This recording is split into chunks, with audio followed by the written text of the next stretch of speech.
November 22nd, 1963. The streets of Dallas, Texas, were filled with excited people waving American flags. A black limousine moved slowly through the crowd. Inside, President John F. Kennedy smiled and waved, sitting beside his wife, Jacqueline. The sun was shining, and the atmosphere was full of energy. But in just a few moments, everything would change forever.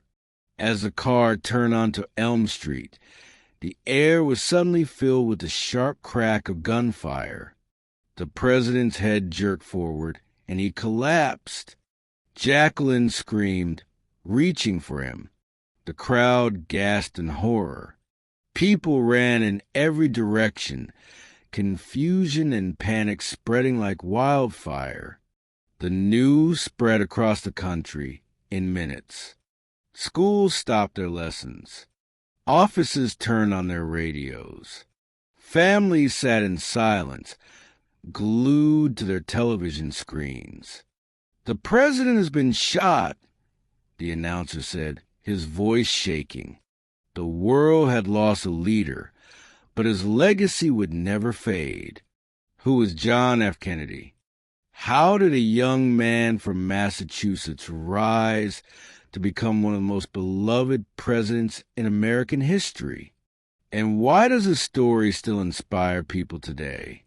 This is the story of a man who dreamed big, faced incredible challenges, and changed the course of history. Now sit back, listen carefully, and enjoy this story. It will not only help you improve your English, but also give you valuable lessons about leadership, courage, and the power of hope. John F. Kennedy was more than just a president. He was a symbol of hope, a leader who inspired millions with his words and actions. His presidency lasted less than 3 years, but his impact on the world remains strong even today. He believed in progress, unity, and the power of people to shape their own future. His famous words, "Ask not what your country can do for you, ask what you can do for your country," still echo in the hearts of those who dream of making a difference. Kennedy's story is not just about politics. It is about resilience, ambition, and the pursuit of excellence. He was born into privilege, but his life was far from easy. He faced personal struggles, health problems, and fierce competition within his own family. Yet, he never stopped pushing forward.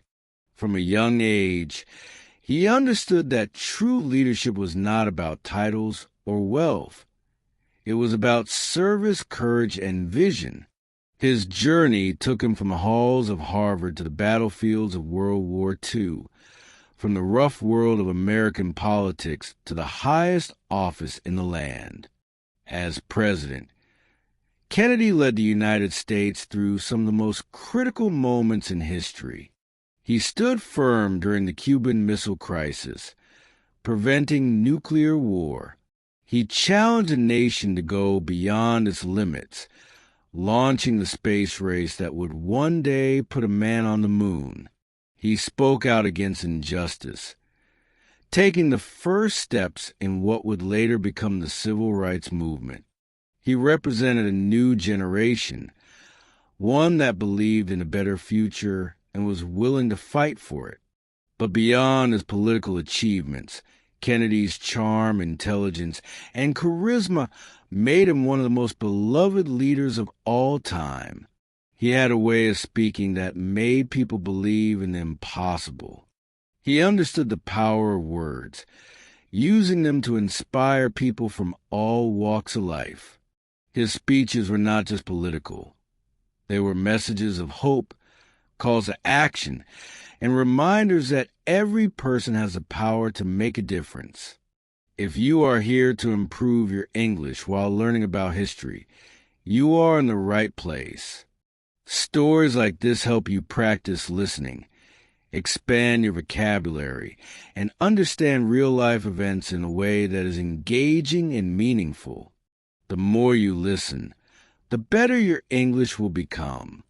So, if you enjoy learning through stories, don't forget to like this video and subscribe to our channel. This way, you will never miss another inspiring story that helps you grow and improve your English. Now, we would love to know where you are watching from. Comment below and tell us which city and country you are in right now. It's always exciting to see how many people from around the world are learning English together through these stories.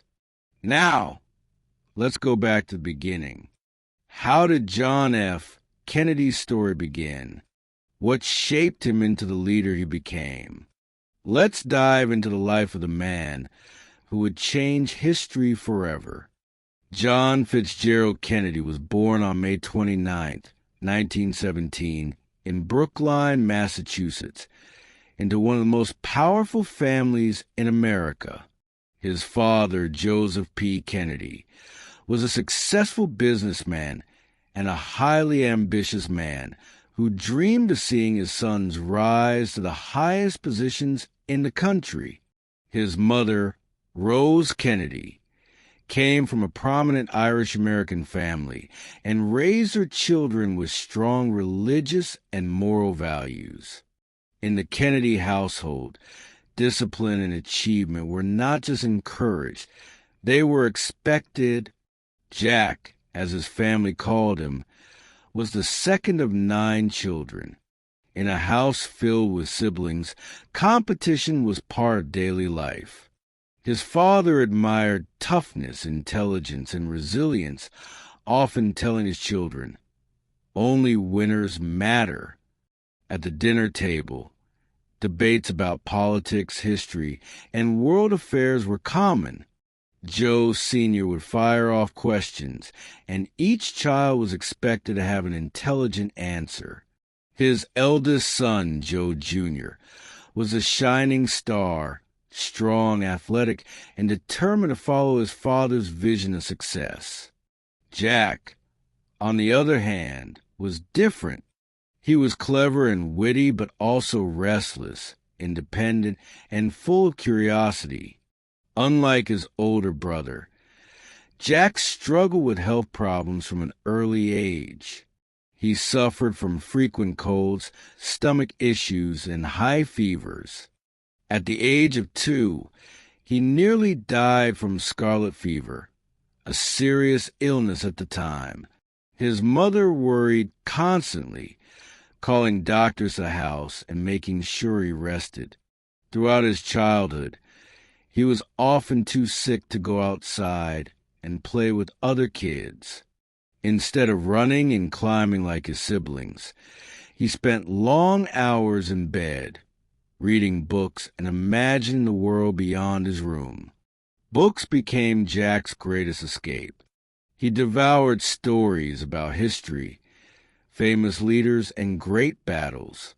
He loved adventure tales and biographies of powerful men who had shaped the world. Even as a young boy, he was fascinated by politics and the idea of leadership. While other children dreamed of becoming baseball players or movie stars, Jack dreamed of exploring the world, solving problems, and making a difference. His sharp mind was always searching for answers, questioning everything, and refusing to accept easy explanations. Despite his intelligence, Jack was not always the most disciplined student. He was bright, but he disliked routine and rules. His teachers often wrote comments like "very talented," but doesn't always apply himself. He preferred discussing ideas rather than memorizing facts. He could be charming and engaging, but he could also be mischievous. He loved pulling pranks, making jokes, and keeping his classmates entertained. His easygoing personality made him popular, but also frustrated his teachers, who believed he wasn't reaching his full potential. Jack's father was often away, managing his business empire and working in politics. So much of his childhood was shaped by the strong presence of his mother. Rose Kennedy believed in proper manners, Catholic values, and strict discipline. She insisted that all her children be well-educated and well-behaved. But Jack had a rebellious streak.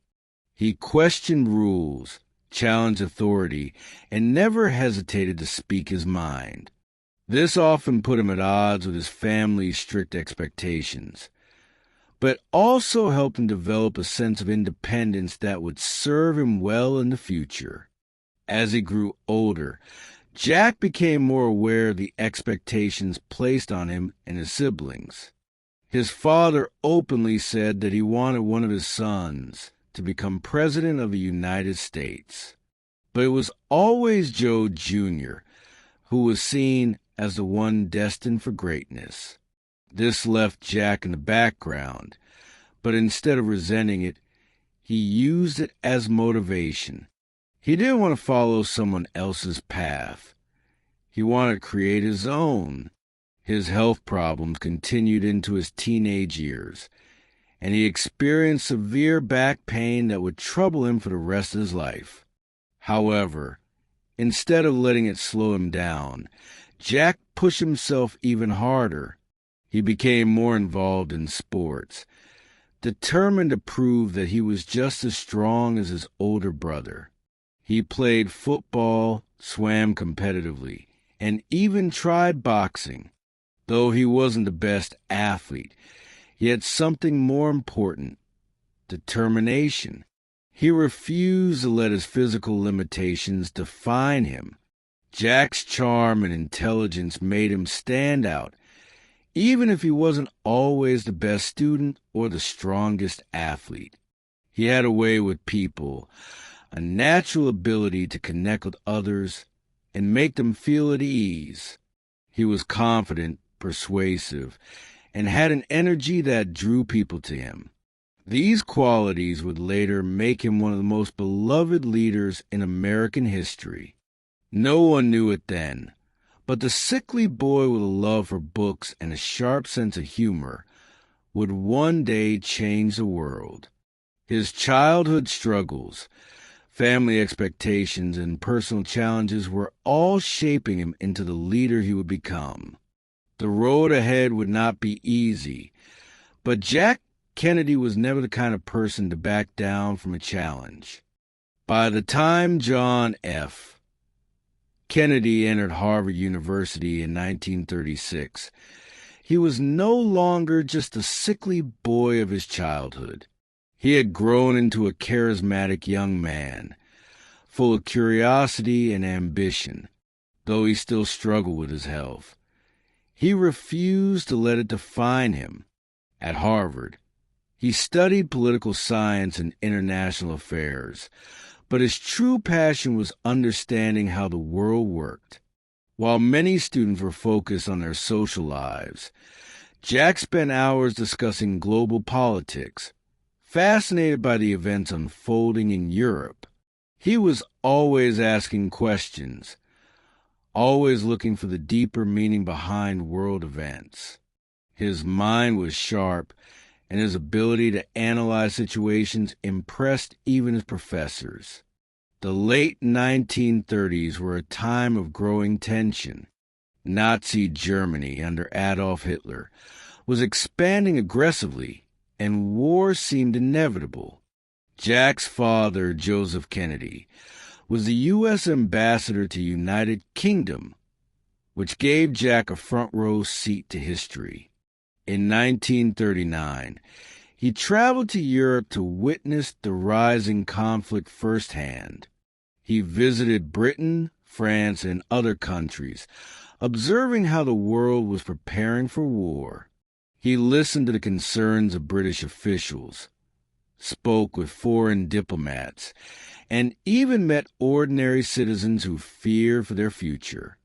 This experience had a profound impact on him. He realized that the United States could not stay isolated forever. It would eventually have to take action. In 1940, He wrote a senior thesis about Britain's unpreparedness for war, arguing that the country had been too slow to act against Hitler. His analysis was so impressive that it was later published as a book titled Why England Slept, becoming a bestseller. The book was widely praised for its sharp insights, and it showed that Jack had a deep understanding of world affairs at just 23 years old. This gave him his first taste of public recognition. But despite his intellectual success, Jack did not want to just write about war. He wanted to serve. When the United States officially entered World War II in December 1941, after the attack on Pearl Harbor, Jack knew he had to enlist. His older brother, Joe Jr., had already joined the Navy and was training as a pilot. Following the path their father had expected, Jack wanted to prove himself, applied to serve as well. But there was a problem. His poor health, his chronic back issues, and history of illness made him ineligible for military service. He failed the physical exam and was rejected. But Jack Kennedy was never the kind of man to accept failure. Determined not to be left behind, he used his father's political connections to secure a place in the U.S. Navy. In 1942, Jack was assigned to the Pacific as the commander of a patrol torpedo boat, known as PT-109. His mission was to lead a small crew and attack Japanese ships at night, disrupting their supply routes. At just 26 years old, he found himself responsible for the lives of his men in one of the most dangerous war zones. Though he had been underestimated his entire life because of his health, now he had the chance to prove his courage in the face of real danger. The Pacific War was brutal. The heat was unbearable. The conditions harsh, and the constant threat of Japanese attacks made every mission a fight for survival. Jack, despite his health issues, worked harder than anyone. He gained the respect of his crew by leading from the front, never asking them to do something he wouldn't do himself. He spent nights on deck, scanning the dark waters for enemy ships, always alert, always prepared. On the night of August 2nd, 1943, disaster struck. While patrolling near the Solomon Islands, PT-109 was suddenly hit by a Japanese destroyer, splitting the boat in half. The explosion threw Jack and his crew into the dark, shark-infested waters. The impact was so violent that some of the men were knocked unconscious. 2 men died instantly, and survivors clung to the wreckage, unsure if rescue would ever come. Despite his own injuries, Jack took charge. For hours, he swam through the wreckage, checking on his men. One of the crew members, Patrick McMahon, was badly burned and unable to swim. Jack, ignoring his own exhaustion, placed a life jacket strap between his teeth and towed McMahon through the water. He swam for more than 3 miles, leading his crew to a nearby island where they could take shelter. The journey was grueling. The salt water burned McMahon's wounds, and the men were dehydrated and weak. But Jack refused to give up. When they finally reached land, they were still far from safety. There was no food, no water, and no way to call for help.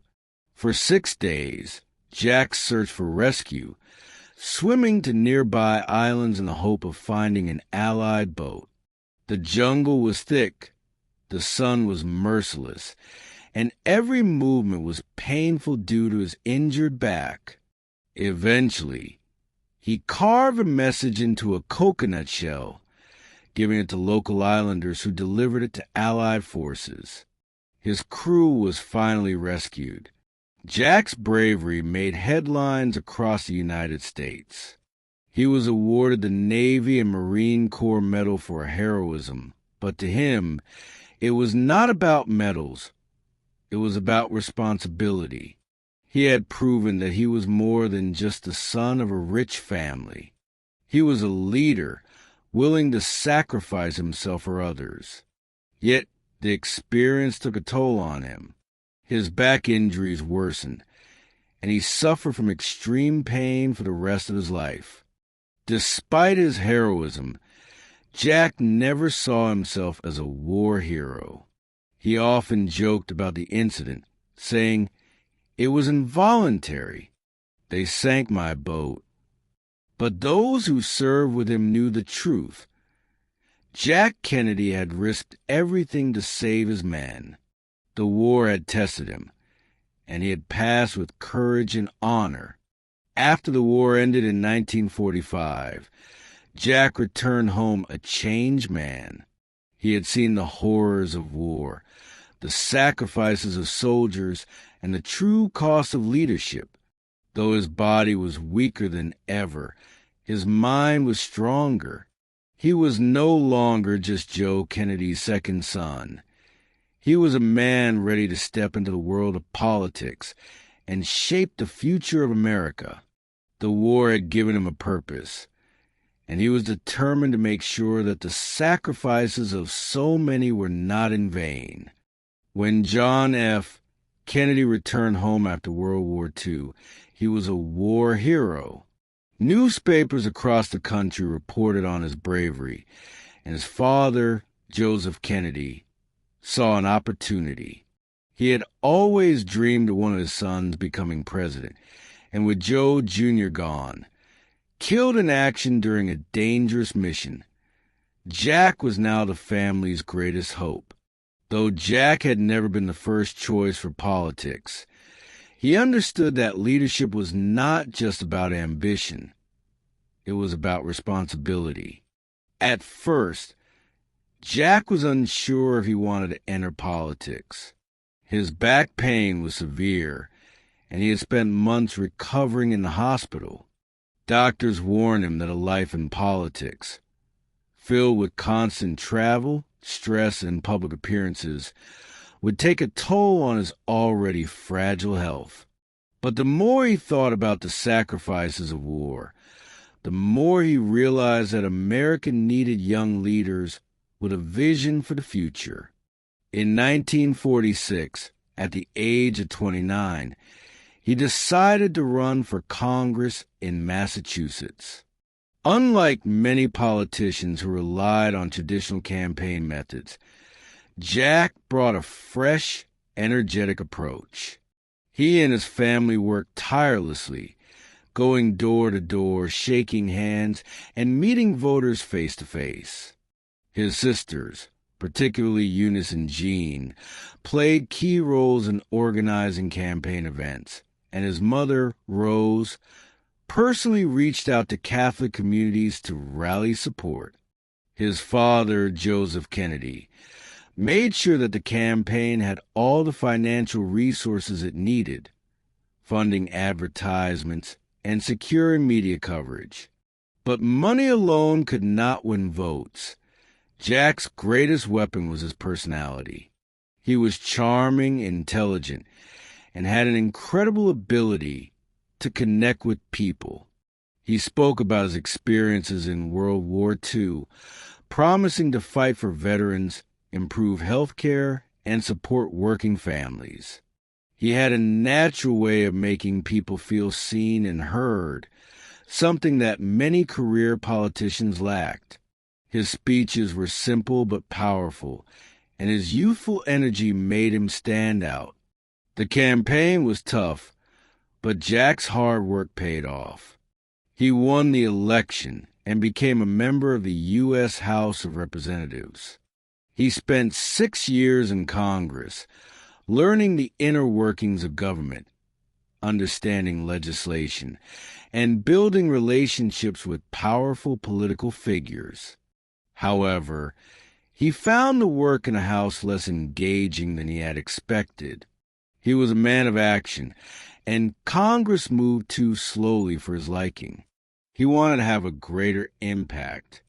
In 1952, he set his sights on the U.S. Senate. Running for the Senate was a bigger challenge.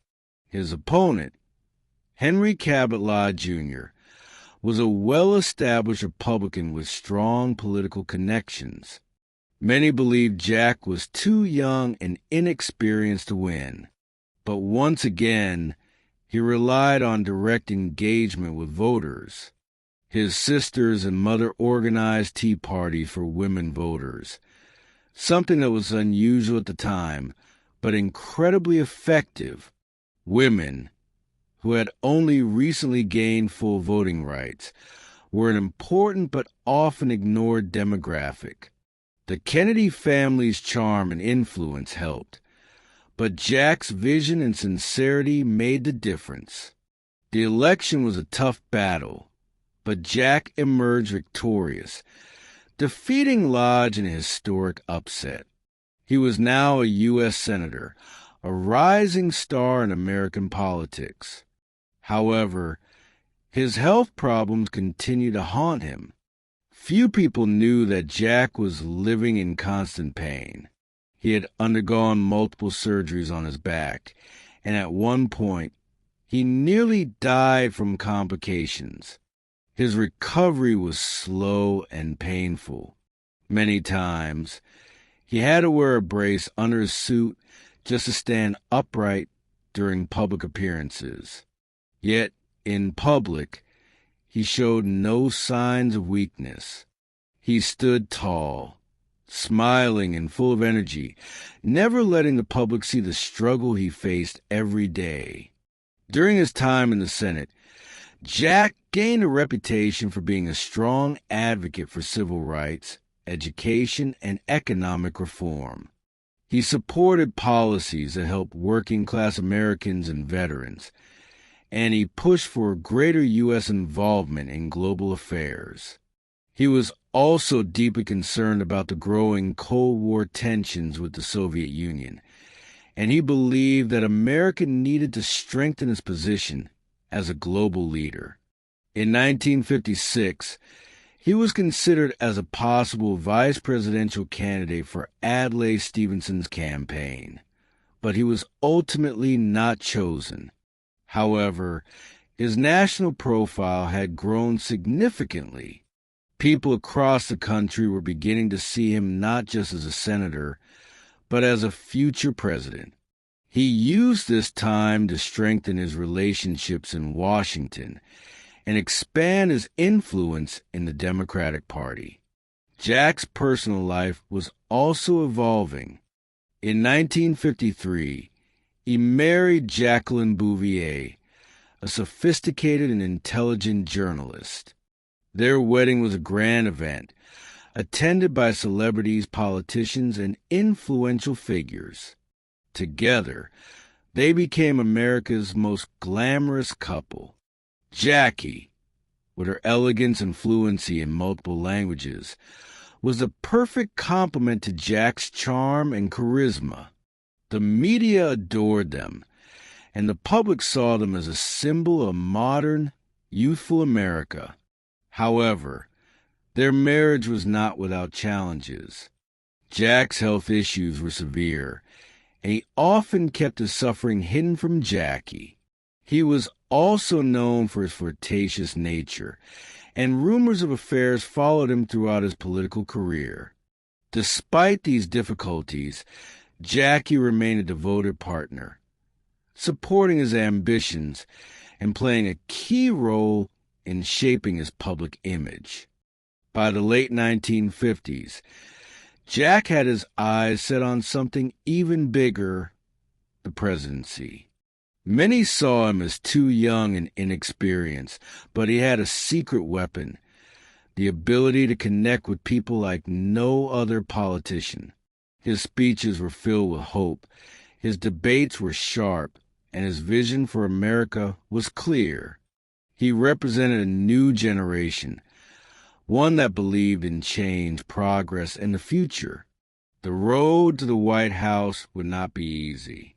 He would face powerful opponents, intense media scrutiny, and the challenge of proving that a young senator from Massachusetts could lead the nation. But John F. Kennedy had never backed down from a challenge before.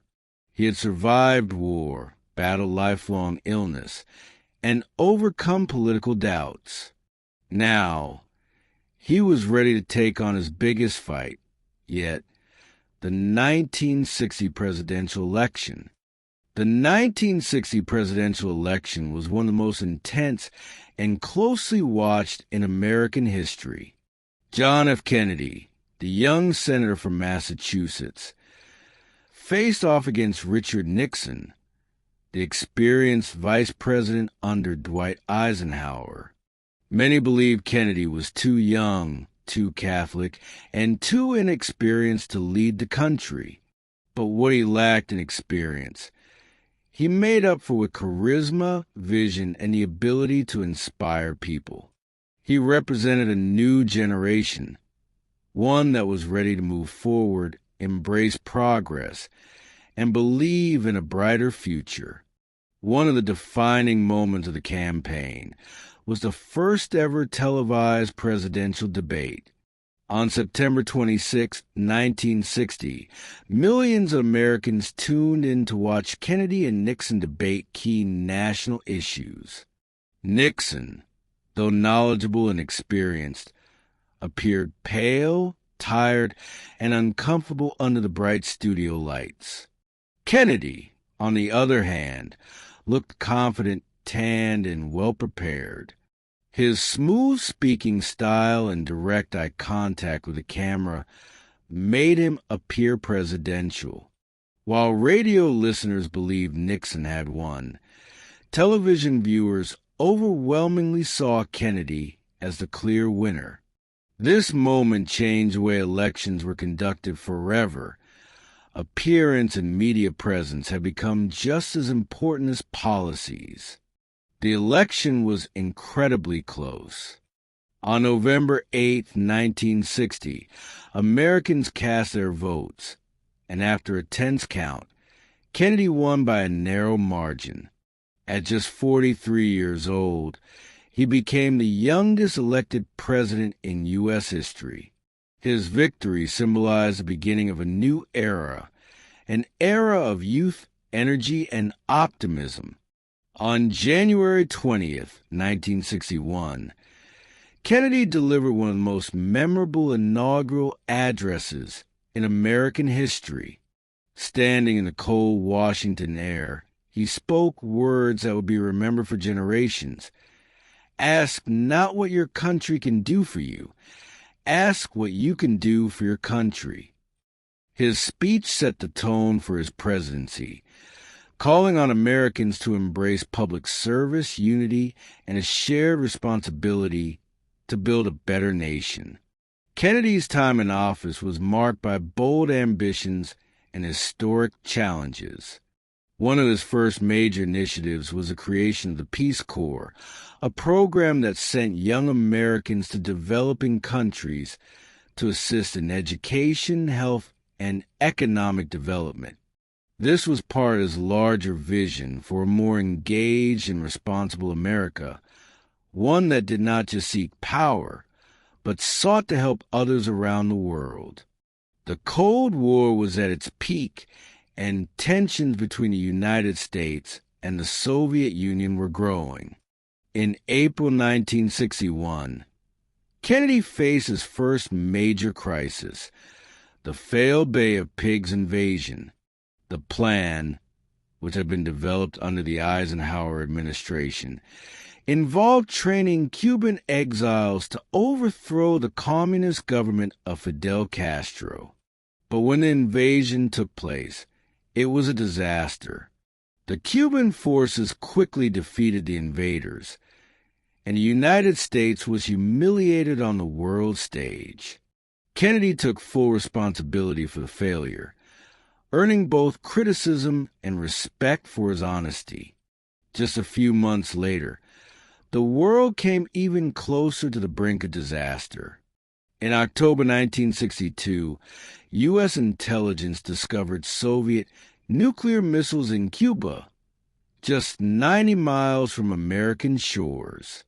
This sparked the Cuban Missile Crisis, a 13-day standoff between the United States and the Soviet Union that brought the world to the edge of nuclear war. The tension was unbearable. People feared that at any moment missiles could be launched, leading to unimaginable destruction. Kennedy, under immense pressure, chose a path of diplomacy rather than war. He ordered a naval blockade around Cuba and demanded that the Soviet Union remove the missiles. Behind the scenes, he engaged in intense negotiations with Soviet leader Nikita Khrushchev. After days of uncertainty, an agreement was reached. Soviet missiles would be removed from Cuba in exchange for the U.S. promise not to invade the island and the quiet removal of American missiles from Turkey. The crisis ended without war, and Kennedy's leadership was praised worldwide. Beyond foreign policy, Kennedy also pushed for domestic change. He was a strong advocate for civil rights. Although progress was slow, racial segregation and discrimination were still widespread in America, and the civil rights movement was gaining momentum. In 1963, Kennedy delivered a powerful speech calling for racial equality, stating that civil rights were a moral issue that the country could no longer ignore. He proposed legislation that would later become the Civil Rights Act, a landmark law that ended segregation and ensured equal rights for all Americans. Another of Kennedy's most ambitious goals was the space program. In 1961, he challenged the nation with an extraordinary goal to land a man on the moon before the end of the decade. His words, "We choose to go to the moon," inspired the country and led to the rapid development of NASA's Apollo program. Though Kennedy would not live to see it, his vision became reality in 1969 when Neil Armstrong walked on the lunar surface. Despite his successes, Kennedy's presidency was far from easy. He faced criticism from both political opponents and the media. Some believed he was too soft on communism, while others felt he was moving too slowly on civil rights. His health problems, which he kept secret from the public, continued to worsen. He suffered from chronic back pain and Addison's disease, requiring daily medications just to function. Yet, he never showed weakness in public. He carried himself with confidence, humor, and an infectious energy that made people believe in him. Kennedy's time in office was brief but powerful. In less than 3 years, he had reshaped American politics, inspired a generation, and brought the world back from the edge of nuclear war. He was not a perfect leader, but he was a leader who understood the power of hope, vision, and unity. But just as his greatest work was beginning, his life was about to be cut short. November 22nd, 1963, began like any other day on the road for President John F. Kennedy. He was in Texas on a political trip, hoping to strengthen support for his re-election campaign. His schedule was packed with events, speeches, and meetings, but the highlight of the visit was a motorcade to the streets of Dallas. The city had a reputation for being politically divided, but Kennedy remained optimistic. He believed in connecting with the people directly, and an open-top car parade would allow him to do just that. As the presidential motorcade made its way through the streets, the energy in the crowd was electric. Thousands of people lined the sidewalks, waving flags, cheering, and hoping to catch a glimpse of the young president and his elegant wife, Jacqueline. Kennedy was relaxed, smiling, and waving, enjoying the warm reception. Sitting beside him in a limousine was Jackie, dressed in a stylish pink suit and matching pillbox hat. Texas Governor John Connally and his wife sat in front of them, while Secret Service agents followed closer behind in another car. At 12:30 p.m., as the limousine turned onto Elm Street, everything changed in an instant. The air was suddenly filled with the sharp crack of gunfire. The first shot missed, but the second struck Kennedy in the neck. He clutched his throat, his expression turning from confusion to pain. A third shot hit him in the head, and his body slumped lifelessly into Jackie's arms. She let out a scream, panic filling her face as blood stained her pink suit. Governor Connally, also shot, cried out in pain. The car sped toward Parkland Memorial Hospital as Secret Service agents rushed to react, but it was too late. At 1 p.m., John F. Kennedy was pronounced dead. The news spread like wildfire across the country. Television and radio stations interrupted their broadcasts with urgent bulletins. People stopped in their tracks, their faces frozen in shock. Schools dismissed students early, offices fell silent, and families gathered around their televisions, unable to believe what they were hearing. The President of the United States is dead, news anchor Walter Cronkite announced, his voice breaking with emotion. America was in mourning. The young, charismatic leader who had symbolized hope and progress was gone. People wept openly in the streets. Strangers embraced, seeking comfort in the shared grief of a nation. Even those who had not supported Kennedy politically felt the weight of the tragedy. It was a moment that left an entire generation forever changed, a moment when time seemed to stop. Meanwhile, in a small movie theater in Dallas, a man named Lee Harvey Oswald was arrested. Oswald, a former Marine and self-proclaimed Marxist, had been working at the Texas School Book Depository, the building from which the shots were fired. Witnesses reported seeing him in the window just before the attack. He was captured and taken into custody, but before he could stand trial, something even more shocking happened.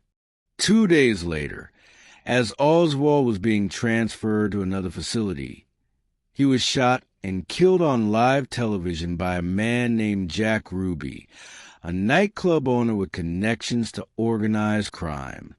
Millions watched in disbelief as the accused assassin collapsed to the ground, his fate sealed before the world could ever learn the full truth.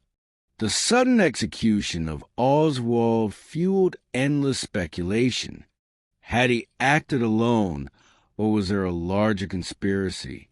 Was it the work of foreign enemies, the mafia, or even elements within the U.S. government? The unanswered questions only deepened the nation's sorrow and confusion.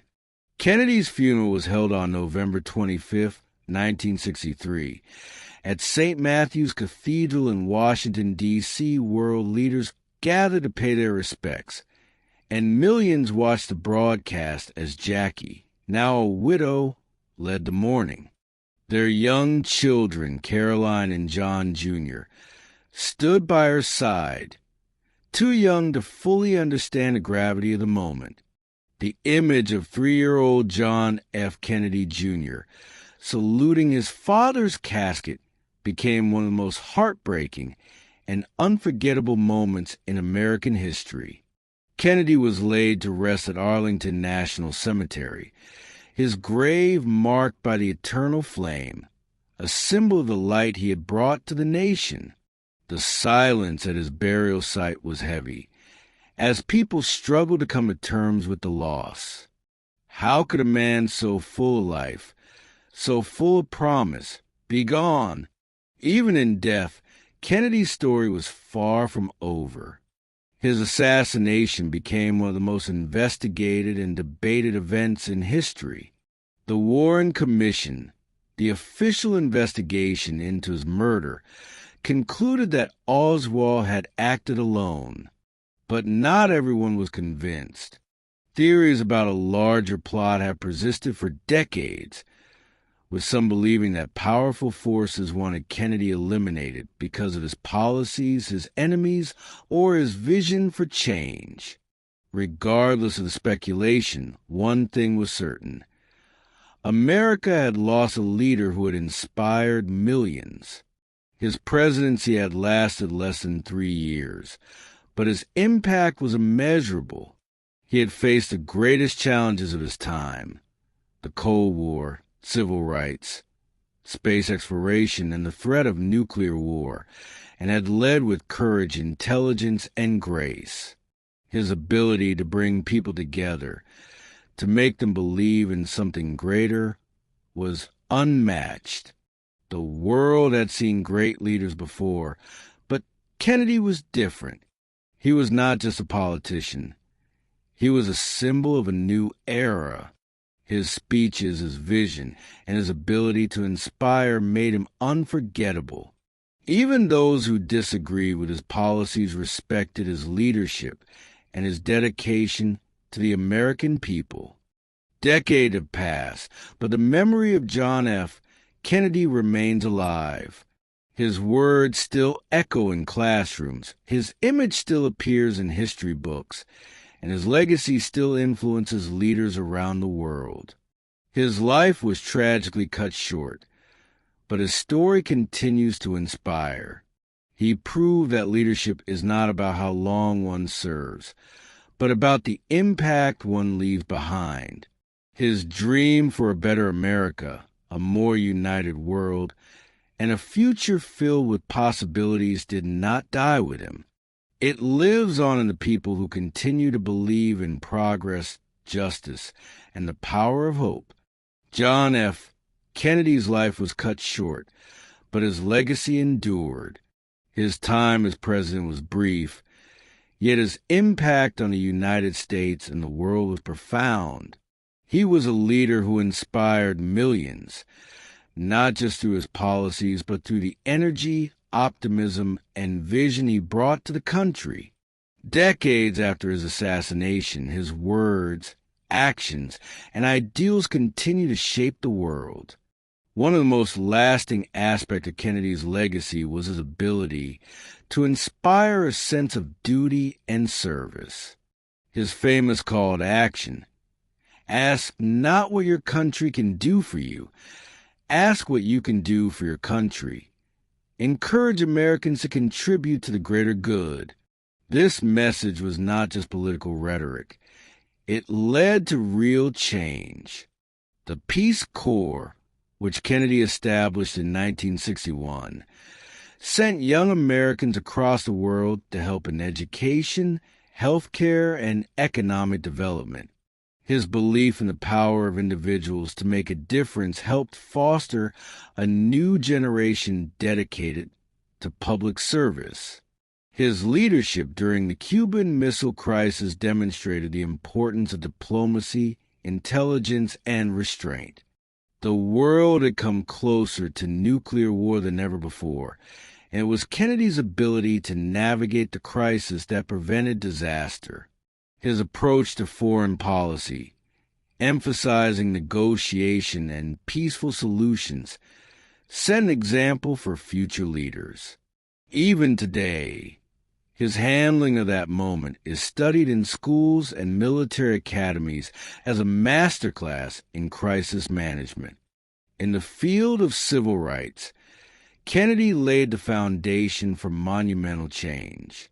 Though progress was slow during his presidency, he was one of the first presidents to openly declare that racial inequality was a moral issue, not just a political one.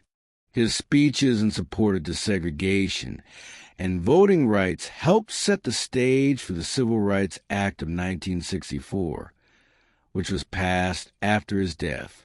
His words gave strength to movement, and his commitment to justice made him a symbol of hope for those fighting for equality.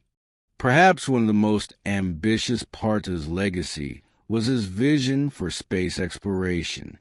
When he challenged America to put a man on the moon, many thought it was impossible. But his words inspired a nation, and just 6 years after his assassination, Neil Armstrong walked on the lunar surface, fulfilling Kennedy's promise. The Apollo program was one of the greatest scientific achievements in history, and it all began with a leader who dared to dream big.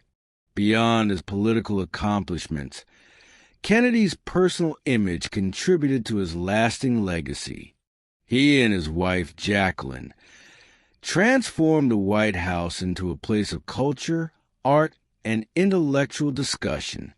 They invited poets, scientists, and artists, making the presidency not just about policy, but about inspiring the human spirit. Jackie's efforts to preserve Kennedy's memory, including the creation of the John F. Kennedy Presidential Library and Museum, helped ensure that his story would continue to be told for generations. His assassination left a deep wound in the American consciousness. Many saw his death as the end of an era of innocence and optimism. His murder, followed by the assassinations of Martin Luther King Jr. and Robert Kennedy, symbolized a period of turmoil and change. But while his life was taken, his influence was not.